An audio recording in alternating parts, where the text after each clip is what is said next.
e só. Ficava boa, beleza. Quando eu tava 100%, aí eu parava, que não era para parar, mas eu parava porque eu não queria mais. E dava preguiça e eu fui levando. Fui levando até que em 2005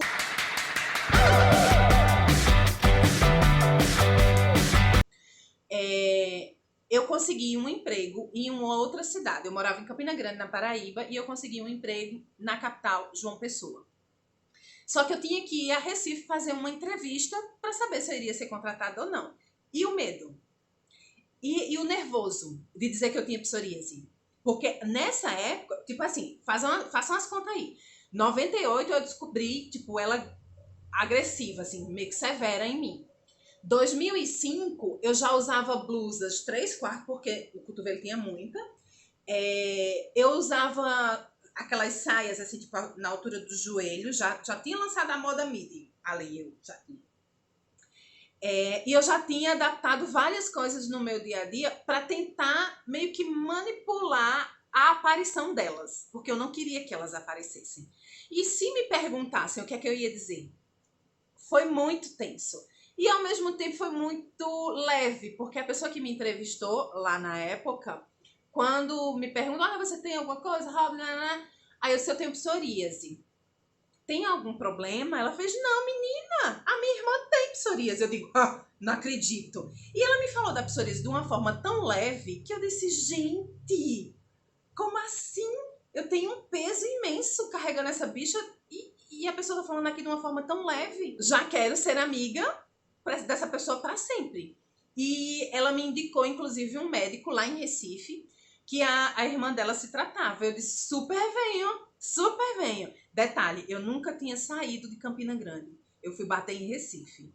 Agora, tu avalia aí uma matuta véia, solta dentro de Recife, enlouquecida, mas fazendo de conta que era moradora desde criancinha de lá. Foram altas aventuras. E foi bom. E não. Porque eu fui para essa consulta, eu lembro que não era um complexo hospitalar, e eu fui para consulta, esperei o médico. Quando eu vou entrando na sala, eu lembro muito bem das coisas, impressionante como as coisas marcam a gente. Eu lembro que eu fui sentar na cadeira, ele fez, não senta aí não, que eu acabei de atender um paciente com sarna. Eu digo, e agora? Eu não me sento, né? Porque eu não sei o que é que eu faço. Aí quando eu olho, o médico tem psoríase nos braços, nas mãos e no rosto. Aí eu digo, minha gente, pelo amor de Deus, eu tô vindo com um homem para tentar me tratar da psoríase, se o próprio homem tem psoríase e não se trata. Qual é a credibilidade que esse homem tá tentando me passar? Mas enfim, eu ignorei, falei assim que não aguentava mais, já fazia muitos anos que eu tinha e que eu queria alguma coisa que controlasse ela, porque eu não queria mais estar com essas lesões. E foi a primeira vez que eu tive contato com o metrotexato. Foi aí que eu comecei a tomar o metrotexato. E comecei com doses bem, bem leves. Eu não lembro agora quais eram os miligramas, mas sempre com a posologia que todos usam. Ácido fólico antes, o metrotexato depois. E sempre 2 vezes por semana. Enfim, fiz o tratamento e voltei empregada e fui morar em João Pessoa. João Pessoa, sol, mar, eu disse, estou feita, porque eu já tinha lido alguma coisa, muito superficialmente naquela época, sobre psoríase. E o sol, eu percebia que quando eu ficava exposta ao sol, melhorava muito. Então, o que é que fiz?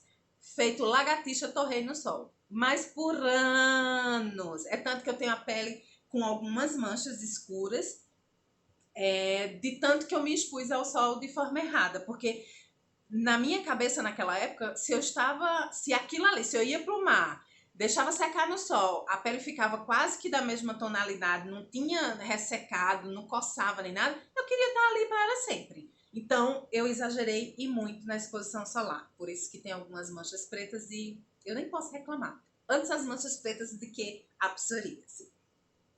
E fiquei, né? Daí eu ficava nessa, usava alguns cremes, eu usava alguns shampoos, melhorava, eu parava, ia pro sol e ficava mais ou menos assim.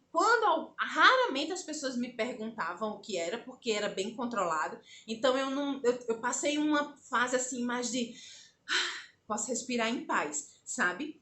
Mas uma coisa que eu lembrando dessa história toda, eu percebi que, tipo, eu não chorava por conta da psoríase. Eu tinha meus medos, minhas inseguranças, eu me achava feia, eu achava que todo mundo tinha nojo de mim.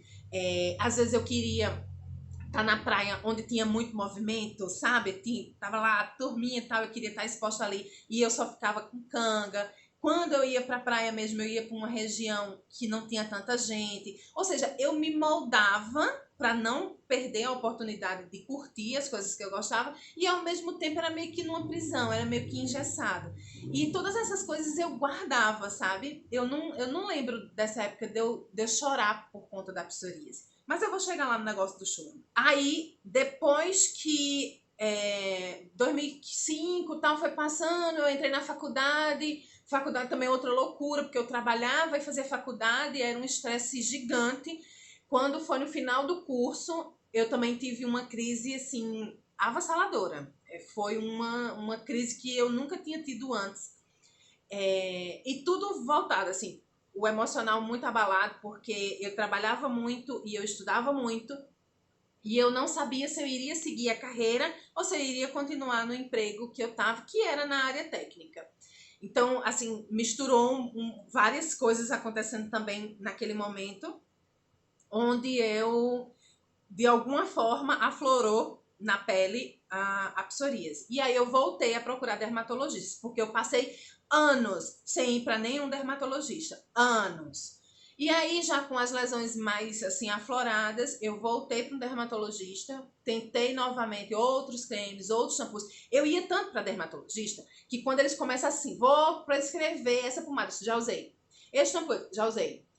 Já usei. Então, eu era bem abusada. Eu já chegava assim, sabe? Não, nem passa que eu já usei, não dá certo. Nada, nem passa que não dá certo.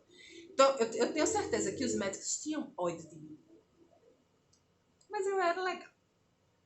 E foi nesse período, no final de 2007, começo de 2008, que eu voltei a tentar mais uma vez a seguir algum tratamento.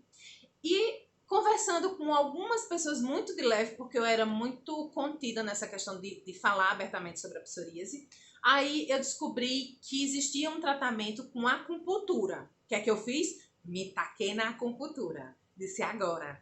Fui lá, era muito tediante para mim, porque eu tinha que ficar numa maca, deitada, cheia de agulhinhas, não podia me mexer, e eu sempre muito elétrica, muito agoniada, eu não me permitia fazer esse descanso.